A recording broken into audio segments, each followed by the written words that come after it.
Assalamualaikum warahmatullahi wabarakatuh. Perkenalkan, kami dari kelompok 8 yang beranggotakan yang pertama Mutiara Kurniawati, kedua Muhammad Ridwan Asofa, yang ketiga Dinda Ma'rifatur Rahmania, dan yang keempat Afnan Fitria Nikmah. Kami akan mempresentasikan hasil diskusi kami yang bertemakan pembangunan daerah tertinggal. Definisi pembangunan daerah tertinggal. Yang pertama yaitu, apa sih itu pembangunan?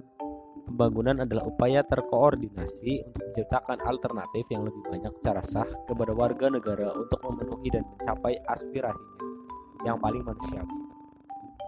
Secara umum, tujuan pembangunan adalah mewujudkan bangsa yang maju, mandiri, dan sejahtera lahir dan batin, sebagai landasan bagi tahap pembangunan berikutnya menuju masyarakat adil makmur. Kemudian yang kedua yaitu definisi dari daerah tertinggal. Daerah tertinggal sendiri adalah daerah kabupaten yang wilayah serta masyarakatnya kurang berkembang dibandingkan dengan daerah lain dalam skala nasional. Wilayah tertinggal merupakan suatu wilayah dalam suatu daerah yang secara fisik, sosial, dan ekonomi masyarakatnya mencerminkan keterlambatan pertumbuhan dibandingkan dengan daerah lain. Wilayah tertinggal dalam kerangka penataan ruang nasional didefinisikan sebagai wilayah budidaya yang secara ekonomi jauh tertinggal dan rata-rata nasional, baik akibat kondisi geografis maupun kondisi sosial beserta infrastrukturnya. Pengertian yang lebih umum menyebutkan bahwa wilayah tertinggal merupakan wilayah pedesaan yang mempunyai masalah khusus atau keterbatasan sarana dan prasarana, sumber daya manusia, dan keterbatasan aksesibilitas ke pusat-pusat pemukiman lainnya. Hal inilah yang menyebabkan kemiskinan serta kondisinya relatif tertinggal dari pedesaan lainnya dalam mengikuti dan memanfaatkan hasil pembangunan nasional dan daerah. Kriteria penentuan daerah tertinggal. Menurut Kementerian Negara Pembangunan Daerah Tertinggal Republik Indonesia tahun 2004, penetapan kriteria daerah tertinggal dilakukan dengan menggunakan pendekatan berdasarkan pada perhitungan 6 kriteria daerah dasar. Yang pertama, perekonomian masyarakat. Yang kedua, sumber daya manusia. Yang ketiga, prasarana dan sarana atau infrastruktur. Yang keempat, kemampuan keuangan daerah. Yang kelima, aksesibilitas dan karakteristik daerah. Dan yang keenam, berdasarkan kabupaten yang berada di daerah perbatasan antar negara dan gugusan pulau-pulau kecil, daerah rawan bencana, dan daerah rawan konflik. Menteri Negara Pembangunan Daerah Tertinggal juga menyebutkan bahwa faktor penyebab suatu daerah dikategorikan sebagai daerah tertinggal, yaitu yang pertama, geografis.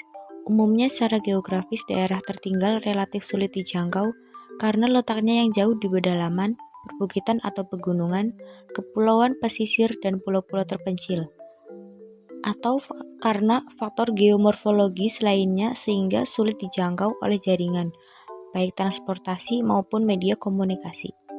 Yang kedua, sumber daya alam. Beberapa daerah tertinggal tidak memiliki potensi sumber daya alam. Daerah yang memiliki sumber daya alam yang besar namun lingkungan sekitarnya merupakan daerah yang dilindungi atau tidak dapat dieksploitasi dan daerah tertinggal akibat pemanfaatan sumber daya alam yang berlebihan. Yang ketiga, sumber daya manusia. Pada umumnya, masyarakat di daerah tertinggal mempunyai tingkat pendidikan, pengetahuan, dan keterampilan yang relatif rendah, serta kelembagaan atau institusi yang belum berkembang. Yang keempat, prasarana dan sarana. Keterbatasan prasarana dan sarana komunikasi, transportasi, air bersih, kesehatan, pendidikan, dan pelayanan lainnya yang menyebabkan masyarakat di daerah tertinggal tersebut mengalami kesulitan untuk melakukan aktivitas ekonomi dan sosial. Yang kelima, daerah rawan bencana dan konflik sosial.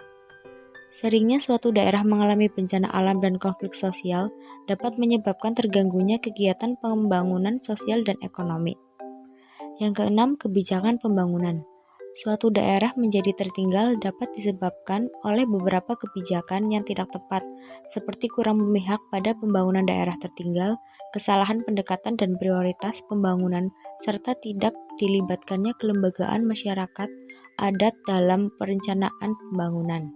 Seperti yang sudah diutarakan sebelumnya, bahwa daerah tertinggal sangat kompleks dengan permasalahan-permasalahan. Hal inilah yang menjadi tantangan bagi stakeholders dalam upaya penanganan pembangunan daerah tertinggal.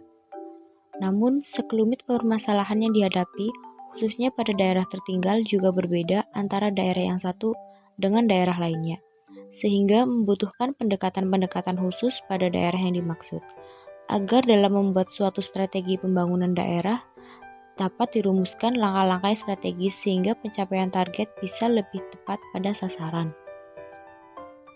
Kebijakan dan strategi pembangunan daerah tertinggal. Untuk mewujudkan keberhasilan pencapaian tujuan dan sasaran program, penyelesaian wilayah tertinggal perlu menggunakan prinsip-prinsip pengembangan, yaitu seperti berikut ini. Yang pertama, berorientasi pada masyarakat. Artinya masyarakat di wilayah tertinggal adalah pelaku sekaligus pihak yang mendapatkan manfaat dari kegiatan yang dilaksanakan. Yang kedua, berwawasan lingkungan. Artinya berkembangnya kebutuhan ekonomi yang dipengaruhi oleh perubahan sosial ekonomi dan modernisasi dapat mendorong terciptanya kegiatan merusak lingkungan, seperti pengerusakan hutan lindung dan terumbu karang. Yang ketiga, sesuai dengan adat istiadat dan budaya setempat. Artinya, pengembangan kegiatan yang berorientasi pada kondisi dan kebutuhan masyarakat perlu memperhatikan adat istiadat dan budaya yang telah berkembang sebagai suatu kearifan tradisional dalam kehidupan masyarakat setempat. Yang keempat, sesuai kebutuhan masyarakat.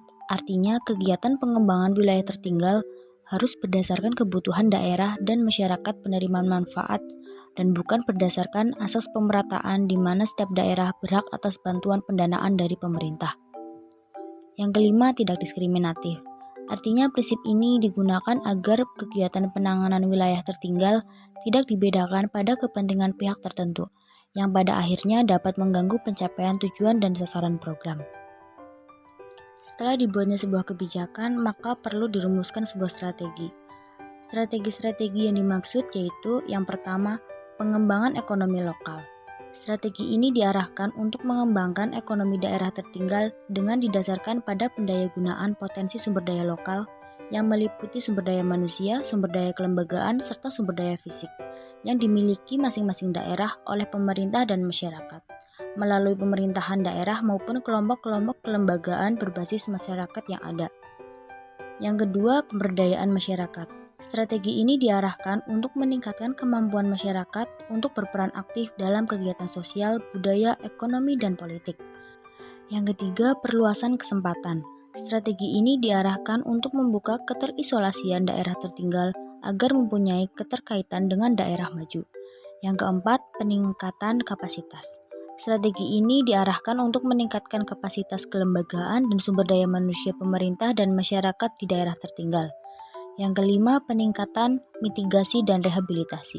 Strategi ini diarahkan untuk mengurangi risiko dan memulihkan dampak kerusakan yang diakibatkan oleh konflik dan bencana alam. Akibat daerah tertinggal, terbatasnya fasilitas atau infrastruktur bagi masyarakat untuk mengakses pelayanan sosial dasar tentu akan membawa implikasi pada kondisi kesejahteraan masyarakat. Masyarakat juga bisa memproduksi barang atau jasa, tetapi produk tersebut tidak dapat dipasarkan. Anak-anak tidak mampu mengakses pendidikan wajib belajar, masyarakat kesulitan untuk mengakses pelayanan kesehatan, dan tidak mampu mengonsumsi air bersih. Keterbatasan ini akan mengakibatkan tingkat pendidikan penduduk rendah, angka putus sekolah tinggi, angka pengangguran tinggi, angka kesakitan dan kematian juga tinggi khususnya balita.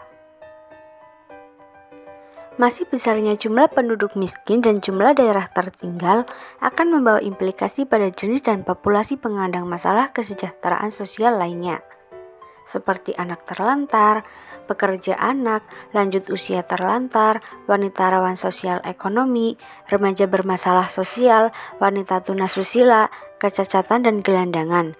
Kondisi tersebut pada akhirnya akan menimbulkan berbagai permasalahan yang akan menghambat lajunya kegiatan pembangunan. Oleh karena itu, diperlukan intervensi sosial pada daerah tertinggal, baik pada aspek sumber daya manusia maupun infrastruktur yang secara langsung berkaitan dengan pelayanan sosial bagi masyarakat. Selanjutnya, tentang studi kasus yang diambil dari jurnal karya Abed Halim, yaitu tentang Salah satu daerah dengan kategori tertinggal yang menjadi fokus kajian ini adalah Kabupaten Supiori, Provinsi Papua, dengan pusat pemerintahannya di Sorendiweri. Kabupaten Supiori, Papua merupakan daerah yang kaya sumber daya alam, tetapi daerah di wilayah timur Indonesia ini masih belum beranjak dari ketinggalannya. Keterangan ini berdasarkan keterangan resmi Kementerian Pembangunan Daerah Tertinggal. Karenanya dibutuhkan model kebijakan pembangunan yang berbasis kelompok masyarakat untuk mengolah potensi yang ada di Supiori tersebut. Dengan perencanaan dan program-program kebijakan yang strategis, diharapkan Supiori kedepannya bisa mengejar ketertinggalannya dan berubah menjadi daerah yang maju. Tanpa sentuhan kebijakan yang efektif, Supiori akan berada dalam status quo ketertinggalannya. Berdasarkan pertumbuhan penduduk Kabupaten Supiori dari tahun 2008 sampai tahun 2010, diketahui bahwa pertumbuhan rata-rata mencapai 3,03%.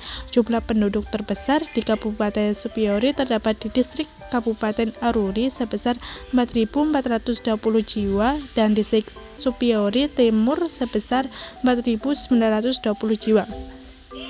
Struktur perekonomian masyarakat Supiori masih didominasi oleh sektor pertanian, yaitu sekitar 4,60%. Hal ini dikarenakan kultur masyarakat Supiori yang agraris, yang menjadikan pertanian menjadi salah satu sumber penghasilan utama, terutama dari subsektor perikanan. Sedangkan sektor perdagangan, hotel dan restoran memberikan kontribusi terbesar kedua, yaitu sekitar 19,12%. Selebihnya adalah subsektor jasa, khususnya yang terkait dengan sektor perdagangan dan hotel, sehingga memberikan kontribusi terbesar ketiga bagi perekonomian masyarakat. Sektor jasa ini trennya semakin meningkat seiring dengan ditetapkannya pariwisata sebagai salah satu sumber pendapatan daerah. Dapat disimpulkan bahwa kebijakan pembangunan Supiori yang dijelaskan dalam jurnal ini adalah salah satu model kebijakan pembangunan yang mengedepankan keseimbangan atau equilibrium antara elemen dan kelompok masyarakat. Model ini dipandang relevan dengan program pembangunan dengan pendekatan pemberdayaan masyarakat. Model ini semestinya menjadi pilihan para pengambil kebijakan untuk mempercepat proses pembangunan di daerah tertinggal.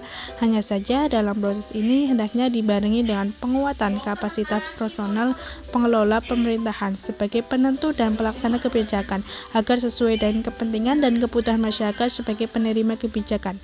Berdasarkan data kajian, maka fokus kebijakan pembangunan di Supiori diarahkan pada peningkatan kapasitas sumber daya manusia melalui peningkatan pendidikan yang terintegrasi, pembangunan infrastruktur yang sesuai dengan kondisi geografis, peningkatan produksi pertanian, perikanan berbasis teknologi terapan dan layanan kesehatan.